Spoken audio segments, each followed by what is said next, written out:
오늘 읽으신 본문, 두 본문을 읽으셨어요. 두 본문을 읽으셨으면 잃은 양 찾는 비유가 동일하게 나와요. 그런데 내용은 같은데 오늘 누가복음과 이 마태복음을 이 잃은 양 비유를 듣는 대상은 다릅니다. 오늘 누가복음에서 예수님의 이 잃은 양 비유를 듣는 사람의 대상은 누가복음 15장 2절에서 기록되어 있는데 누구냐면 바리새인과 사두개인이라고 성경은 기록하고 있습니다. 그런데 마태복음에서는 좀 달라요. 마태복음은 찾진 않을게요. 그 앞에 보시면 이 잃은 양 비유를 듣는 대상은 바리새인과 사두개인이 아니고 제자들입니다. 제자들이에요. 그럼 우리가 이렇게 분류할 수 있습니다. 제자들은 예수님을 알고자 또는 예수님을 쫓던 자들이에요. 그러니까 쉽게 말하면 교회에서 오래 다니는 사람들, 신앙이 있는 사람들이라고 볼 수 있고, 바리새인과 사두개인 바리새인 서기관들은 하나님을 아는 것 같지 하나님을 잘 모르는 사람들입니다. 그런데 그 비유는 똑같이 예수님이 말씀하시는 거예요. 그러니까 시간에 따라서 이렇게 다르게 말씀하시는지 모르겠지만 여러분 듣는 대상이 좀 다르다고 오늘 먼저 개념을 잡으셔야 돼요. 그리고 이 누가복음을 기록한 사람은 누가인데 이 누가는 유대인이 아닙니다. 누가는 이방인이에요. 이방인인데 이 직업이 의사예요. 사도행전에 보면 누가가 기록되어 있는데 누가는 그 사도 바울을 끝까지 옆에서 챙겼던 사람입니다. 왜냐하면 아시겠지만 사도 바울은 몸에 가시가 있었습니다. 그래서 간질병이 있었다. 눈에 담색도수에 빛을 받기 때문에 눈이 좀 안 좋았다. 이런 여러 가지 해석이 가능한데 여하튼 간에 누가는 끝까지 사도 바울 옆에서 의리로 지켰던 사람이에요. 그런데 신약에서 이 누가가 기록된 성경은 두 개입니다. 오늘 누가복음도 누가가 기록했고 사도행전도 누가가 기록했습니다. 그럼 어떻게 할 수 있냐면 오늘 누가복음 1장에 보시면 1장 3절에 보시면 찾아볼게요. 1장 3절 86쪽에 기록되었습니다. 누가복음 1장 3절 읽어볼게요. 시작. 그 모든 일을 그로부터 자세히 이루어 살핀 나도 데오빌로 각하에게 차례대로 써 보내는 것이 좋은 줄 알았노니. 아멘. 의사인 누가는 같은 이방인이었던 데오빌로라는 사람한테 이 누가복음을 기록한 거예요.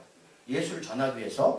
그런데 오늘 성경에 보니까 각하, 이건 우리 대통령이 아니라 이때 높은 사람들을 지칭했단 말입니다. 그러니까 누가는 의사였기 때문에 아마 고위 관료를 많이 알았던 것 같아요. 그래서 같은 이방인이었던 데오빌로라는 고위 관료한테 이 예수님을 전하기 위해서 누가복음을 기록했어요. 자, 그리고 또 사도행전을 찾아볼게요. 사도행전을 보시면 1장 1절 말씀을 찾아보겠습니다. 사도행전 1장 1절.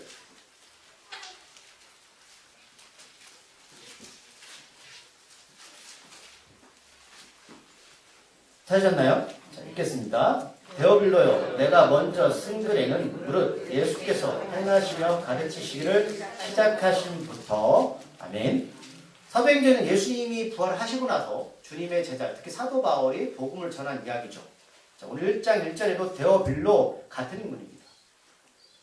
그러니까 누가라는 그 의사, 이방인이 오늘 누가복음 이방인, 또 사도행전도 이방인한테 쓴 복음서라고 보시면 돼요.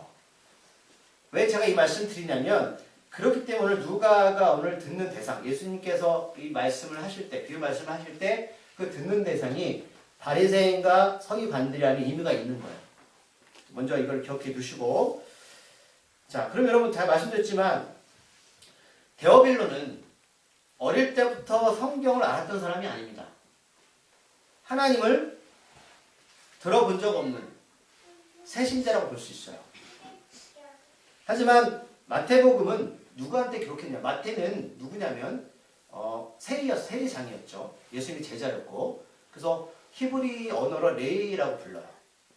이 마태복음을 듣는 사람은 누구였냐면 유대인들이었습니다. 그러니까 유대인들은 어릴 때부터 성경을 알고 하나님을 알았던 사람이었어요. 자, 그렇다면 훨씬 예수님을 전하기 쉬웠을까 어려웠을까요? 성경의 지식이 있었기 때문에 아마 더 쉬웠을 거예요. 그렇기 때문에 마태복음과 누가복음을 우리가 읽을 때 또는 오늘 듣는 대상, 마태복음을 듣는 대상은 제자들이라고 말씀드렸죠. 그들은 같은 유대인들이었습니다.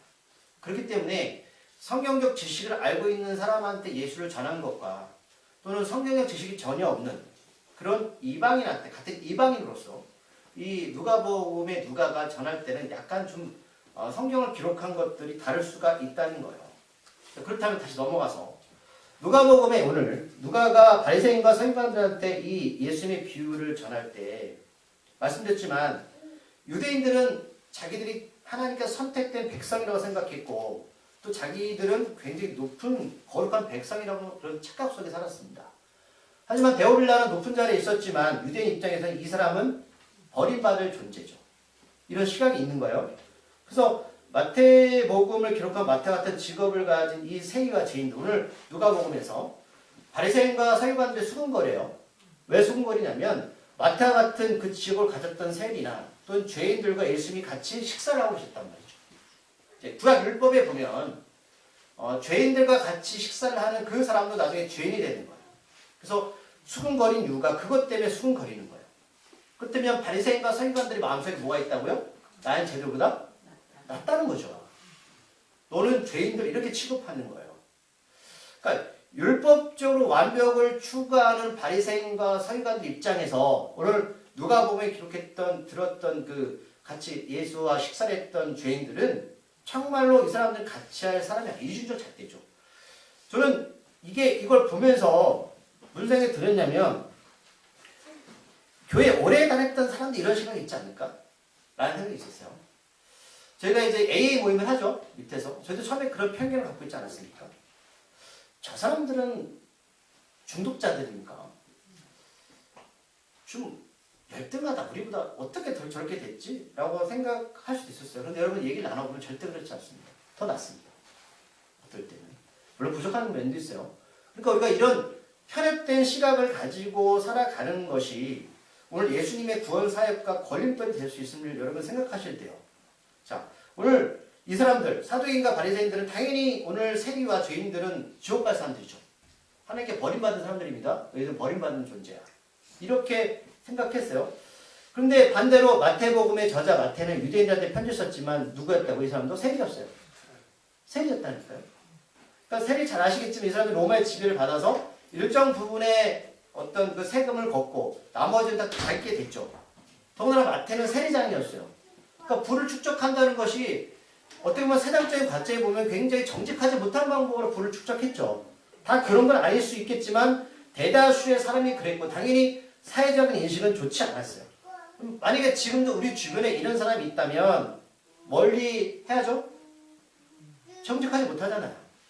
그러면 당연히 이런 사람은 구원받을 존재가 아니죠.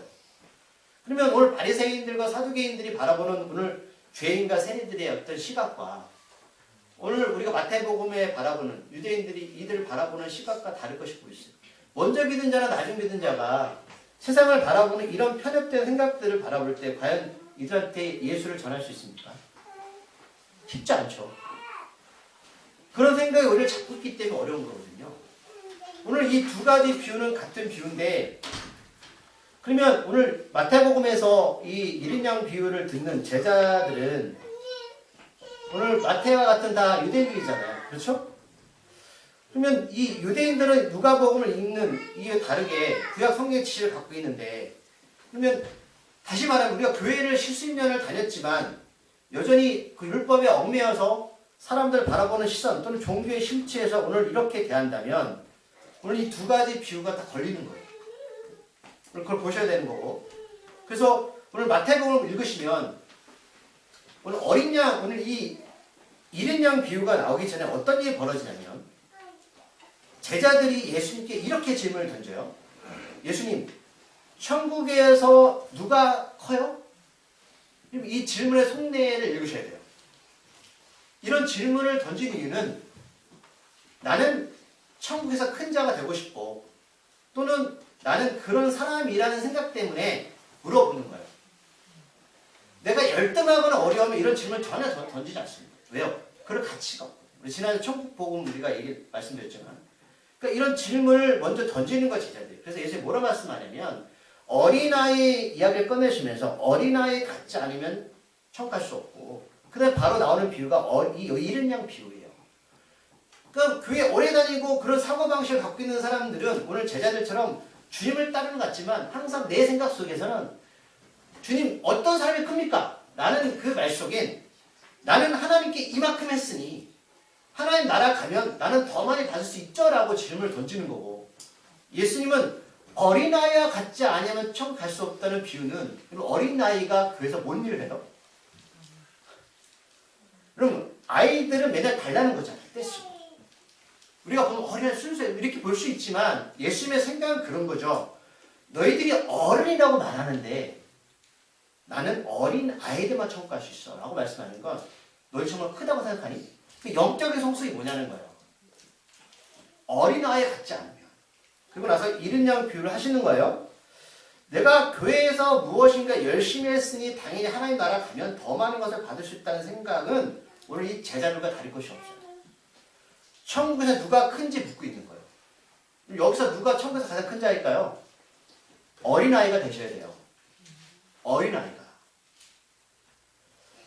자, 먼저 이 마태복음 전에 누가복음 15장 3절에서 지난주 말씀처럼 주님께서 이렇게 말씀하십니다. 15장 3절 누가복음, 예수께서 그들에게 이 비유로 이르시되, 제가 비유를 왜 한다고 말씀드렸죠?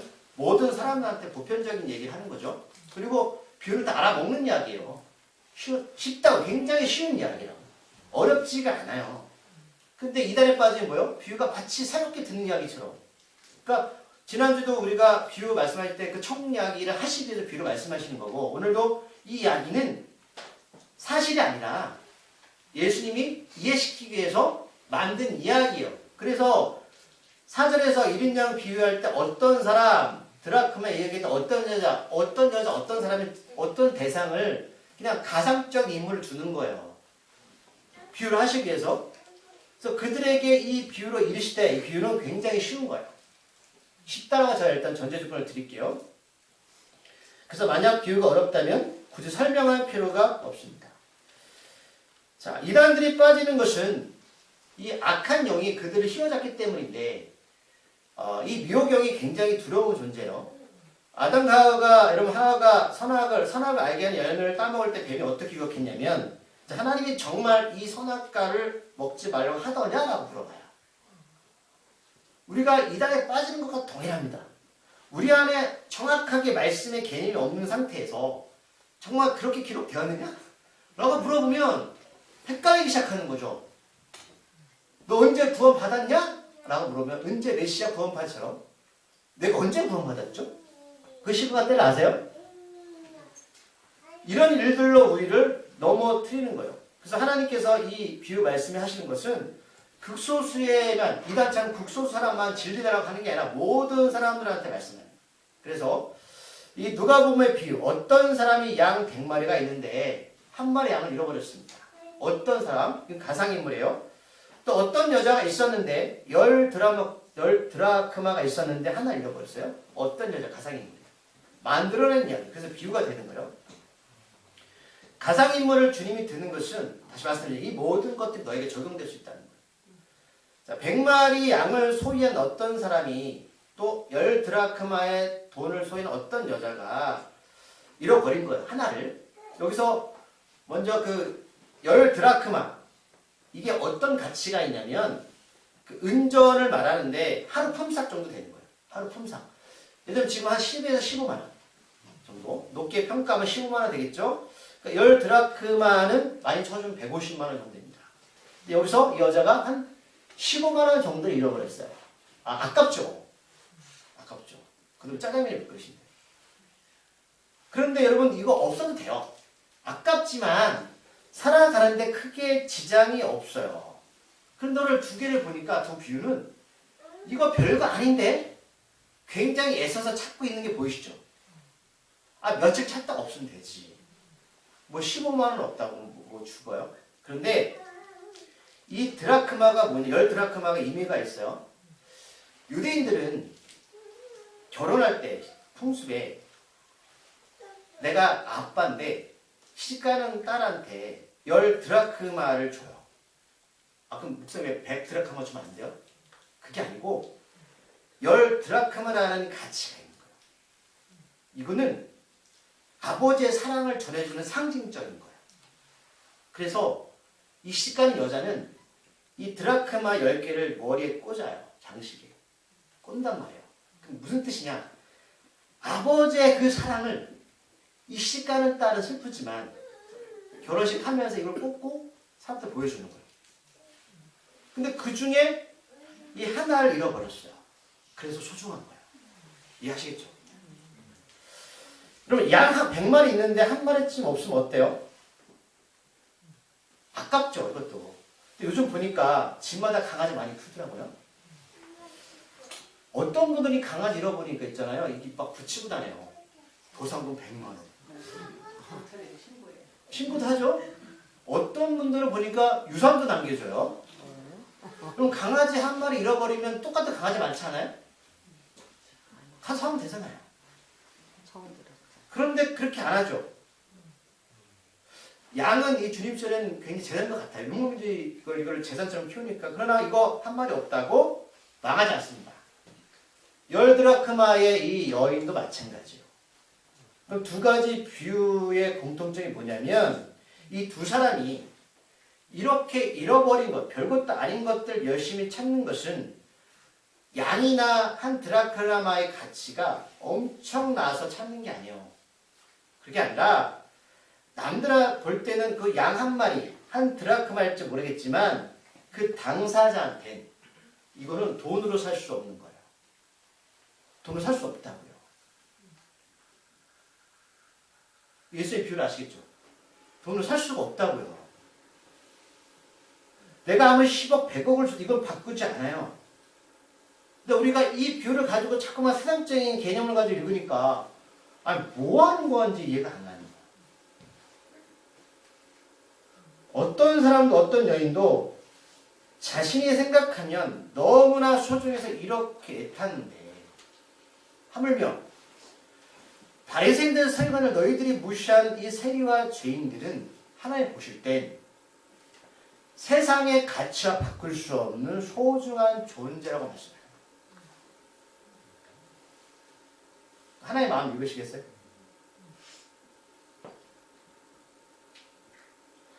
사람들은 제각기 자신이 추구하는 것들을 바라보며 열심히 해요. 내 인생 가운데서 내가 가장 소중한 건 이거야. 여러분 있으세요? 뭐예요? 1번이 뭐예요? 1번이 뭐예요? 자녀? 2번은 통장의 잔고. 3번은 뭐예요? 등기부 등본. 그럼 예수님께서 하나님께서 세상에서 본인이 생각하는 가장 가치 있고 바꿀 수 있는 고귀한 게 뭐라고 생각하세요? 우리들의 헌금? 멋진 교회? 아니면 우리의 어떤 봉사? 뭐라고 생각하세요? 영혼이 있다.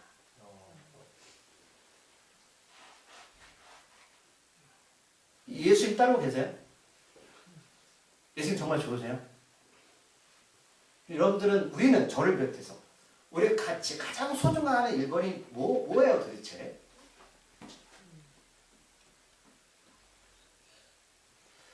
바리새인과 사두개인들은 하나님의 말씀을 가르치는 사람들이고 종교인들이죠. 그럼 이들의 가장 우선의 인생은 영혼구원이에요. 근데 이들이 하나님의 마음을 모르고 있어요. 난 너보다 나아 이거죠. 자, 오늘 다시 마태복음 이제 마태복음 넘어갈게요. 누가복음 거기까지 먼저 하고 마태복음에서도 같은 비유가 나와 있는 양의 비유의 대상은 제가 제자들이라고 말씀했어요. 그래도 제자들은 예수님을 잘 따르니까 바리새인과 사두개인들보다 낫지 않을까요? 낫지 않을까요? 자, 마태복음 한번 가볼게요. 마태복음 18장 가볼게요. 바리새인과 서기관들은 사두개인들은 목사님 그런 놈들 원래 그런 놈들이에요. 제자들은 좀 낫죠. 자, 마태복음 18장 14절 말씀을 찾아볼게요. 왜 제자들인가? 말씀드릴게요. 14절 말씀 하셨나요? 네. 읽어볼게요. 시작. 이와 같이 이 작은 자 중에 하나라도 있는 것은 하늘에 너희 아버지의 뜻이 아니냐. 작은 자, 잃어버린 자. 작은 자는 그래서 작은 자가 누구죠? 키 작은 사람? 영적으로 미성숙자를 말합니다. 그러니까 교회에 새로 새신자들이나 미성숙한 사람들이죠. 그래서 오늘 이 18장을 천천히 읽어보면 우리 바리새인과 사두개인과 제자들 무슨 차이가 있을까? 말씀드렸지만 어린아이 같은 사람이 천국에서 큰 자다라는 게 예수님의 개념이었어요. 그런데 이후에 말씀을 보면 어떤 얘기가 나오냐면 그 공동체 안에서 형제들을 실족하게 만드는 일이 나와요. 여러분 매치가 되세요? 어린아이가 큰 자야 라고 말씀하시고 공동체 안에서 형제들 실족하게 만드는 사람들이 나와요. 그래서 작은 자 잃어버리면 안 되라고 말씀하는 거예요. 제자들은 지금 말씀드리면 그 교회에 좀 오래 다닌 사람이라고 볼 수 있고 뭐 하나님을 잘 따르는 사람이라고 볼 수 있어요. 그럼 교회 안에서 새신자가 더 실족 많이 시켜요. 죄송하지만 좀 구신이라고 표현하면 그렇지만 교회에 좀 다닌 사람들이 실족 많이 시켜요. 솔직히 오래 다녔으면 더 성숙해야 되는 거 아닌가요? 그렇죠. 사도 바울 선생님이 분명히 말씀하셨어요. 그럼 술과 담배 문제에 대해서 제가 수요일 말씀드렸지만 술, 담배 한다고 지옥 가는 건 아닙니다. 근데 바울 선생님이 왜 안 하겠냐고 말씀했냐면 누군가 내가 그것 때문에 상대방이 실족한다면 난 안 하겠다는 거예요. 그것 때문에 안 하겠다는 것이지 내가 그것 때문에 내가 천국과 지옥 가는 거 아니다라고 분명히 말씀하셨어요. 모든 게 다 할 수 있습니다. 여러분 뭐 해도 구원받으면 다 할 수 있어요. 정말이에요. 그러나 신앙이 뭐냐면 공동체 안에서 나 때문에 누가 실족해 하는 것에 대해서 살필 줄 아는 사람이 영적인 성숙자예요. 그래서 오늘 그 얘기가 쭉 나오는 거예요. 실족하게 하는 얘기가. 18장 7절 말씀 읽어보실까요? 마태복음 읽어볼게요. 실족하게 하는 일들이 있음으로 말미암아 세상에 화가 있더라. 실족하게 하는 일이 없을 수는 없으나 실족하게 하는 그 사람에게는 화가 있다. 주님도 인정해요. 그런데 밑에 보면 내 손이나 발이나 그렇게 범죄하면 다 찍어버리세요. 야, 하나님은 한 영혼을 천하보다 귀하게 여기시기 때문에 우리가 제자들, 좀 교회 다니는 사람들 또는 바리새인 사두개인처럼 서기관들처럼 예수를 뭐 안도할까 하나님 알지만 구원받지 못하는 이들에 대한 그 평가를 분명하게 말씀하고 그러나 공통점은 한 영혼을 사랑하신다는 것이죠. 이거예요. 그래서 듣는 대상이 다른 거예요. 제자들, 마태복음, 유대인들한테, 누가복음, 이방인들한테. 너희들 예수 잘 모르잖아. 이렇게 구분되어서 우리한테 비유로 말씀하시는 거예요. 하나님은 정말로 우리를 소중하게 생각하세요. 그러면 하나 우리를 나를 소중하게 생각하신다면 옆에 있는 교회는 소중하게 생각하지 않으세요? 똑같죠. 그래서 조심하라는 거예요. 하늘에 계신 너의 아버지의 뜻이 아니다 라고 말씀하고 있습니다. 자, 다시 이제 누가복음 넘어갈게요. 자, 그럼 누가복음 15장으로 가면 잃은 양과 잃어버린 드라크마를 찾았으면 끝인가? 이거 누구한테 예수를 전했어요. 그렇죠? 또 믿게 됐어요. 그러면 그 사람들은 그 복음을 들은 사람 다 끝이에요. 이 비유는 누가복음 15장 7절과 10절에서 공통된 단어를 찾을 수 있는데 잃어버린 것에 대해서 비유를 예수님 누구냐 이 사람들이 죄인 한 사람이라고 비유하고 있어요. 죄인 한 사람.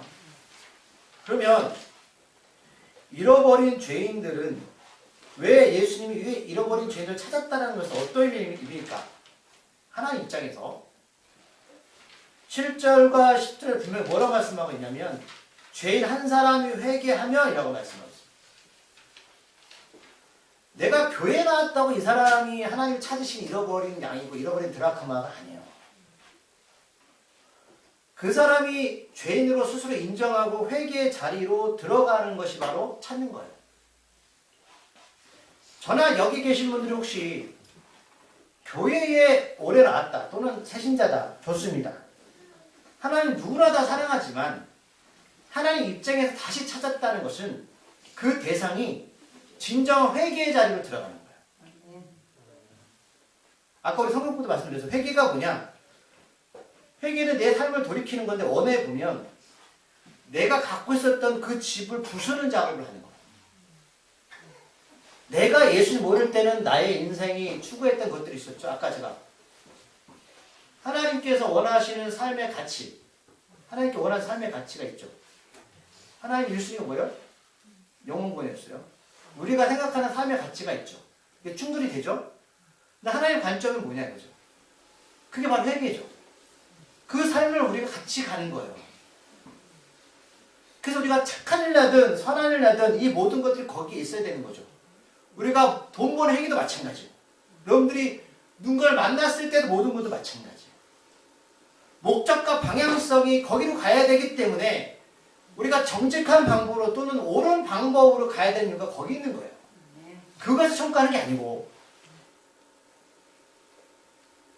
그러면 회개는 나의 집을 부수는 건데 아까 죄인 한 사람, 이게 회개 자리라고 말씀드렸는데 말씀을 찾아볼게요. 누가복음 5장 8절.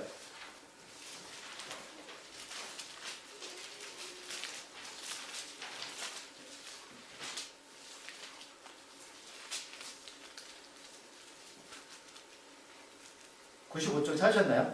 누가복음 5장 8절 읽어볼게요. 시몬 베드로가 이를 보고 예수의 무릎 아래 엎드려 이르되 주여 나를 떠나소서 나는 죄인으로서이다. 아멘. 자, 누가복음 5장이 무슨 얘기냐면 예수님이 시몬 베드로 배에 올랐는데 밤새도록 물고기를 잡지 못했어요.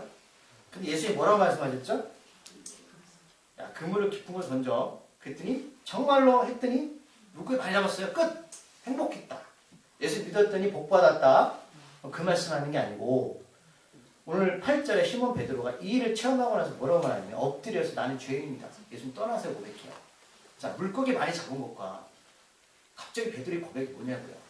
그럼 베드로의 이 고백이 어디서 나왔냐면 예수님이 누구인지를 이 상황 가운데 알았다는 거예요.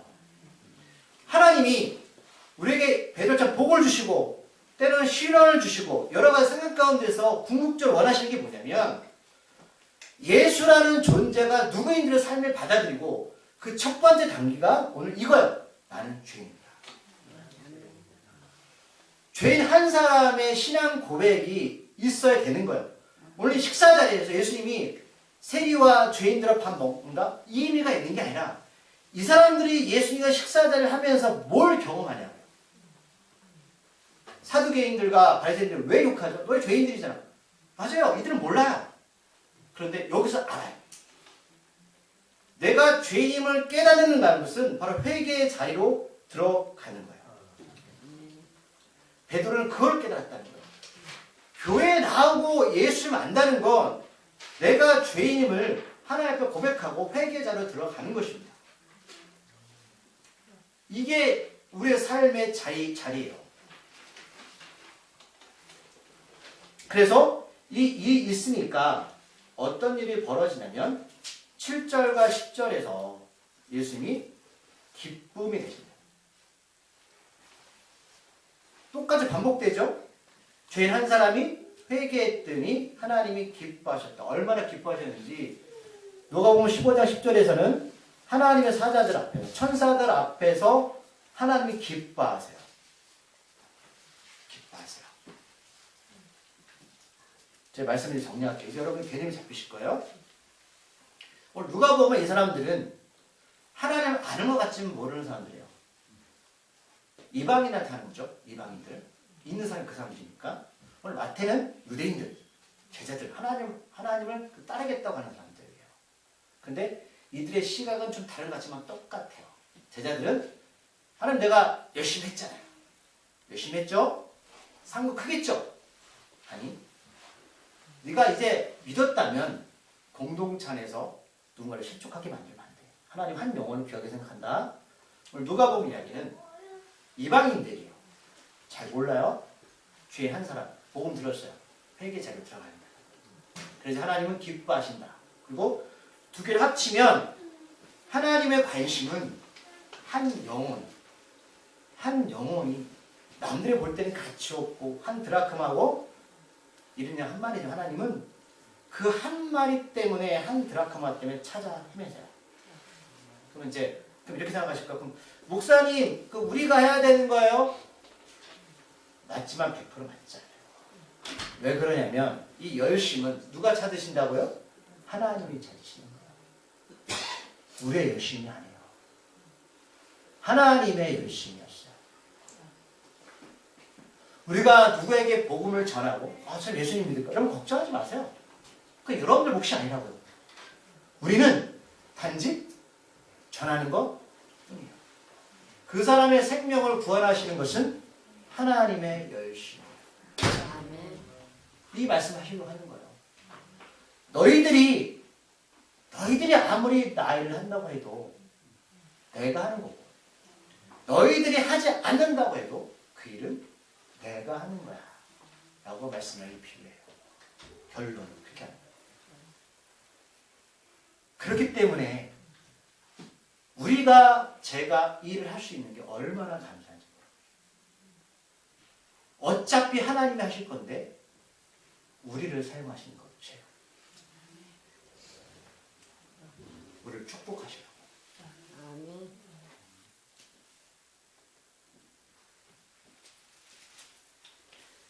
자, 마태복음에서 제자들은 자신이 크다고 외칠 때, 오늘 누가복음에서는 바리새인과 사두개인들이 자신들 죄인이라고 그들 보면 죄인이라고 하실 때 하나님 우리가 말씀하는 거예요. 하나님은 사랑이시다. 어린아이, 세리, 죄인들의 그 세상은 그들을 멀리했지만 하나님은 열심히 찾고 계십니다. 지금도 마찬가지. 그리고 회개의 자리로 인도하십니다. 기뻐하세요. 즐거워하시면서 너무 좋아하십니다. 여러분들 귀한 존재예요. 교회는 숫자로 움직이는 거 아닙니다. 자, 우리 기도하시겠습니다. 하나님, 오늘 이 시간 우리 잃은 양 비유와 드라크마 비유를 보면서 나의 열심이 아니라 하나님의 열심이셨습니다. 우리가 구원받은 것은 가만히 보면 내가 무엇을 하나님께 해서 이 자리에 온 게 아니었는데 하나님 우리를 불쌍히 여기셔서 하나님의 열심으로 우리를 찾으시고 찾으셔서 이 자리에 오게 하셨습니다. 그래서 은혜고 그래서 은혜로 살아갑니다. 우리가 전하지 않아도 하나님께 계속 전하게 하시고 우리가 열심히 한다 할지라도 그 모든 것들이 하나님의 주권 아래에 있음을 고백하고 우리가 하나님께 사용받음에 감사드립니다. 제한된 인생 살면서 우리가 무슨 소망이 있겠습니까? 하나님은 영혼을 가장 1순위에 두셔서 자기 자신까지 십자가에 죽었고 고통 가운데 죽게 하셨고 다시 사셨는데 우리는 예수님을 믿는다고 하지만 우리의 첫 번째 가치가 어디에 있는지 다시 한번 주님과 관계 속에서 회복하게 하여 주시옵소서. 그의 나라와 그 일을 구하면 하나님께서 그 모든 것을 더한다고 말씀하셨습니다. 그 말씀을 믿을 때 우리는 소망이 있습니다. 주 우리에게 말씀의 능력을 허락하여 주시옵소서. 예수님의 이름으로 기도드립니다.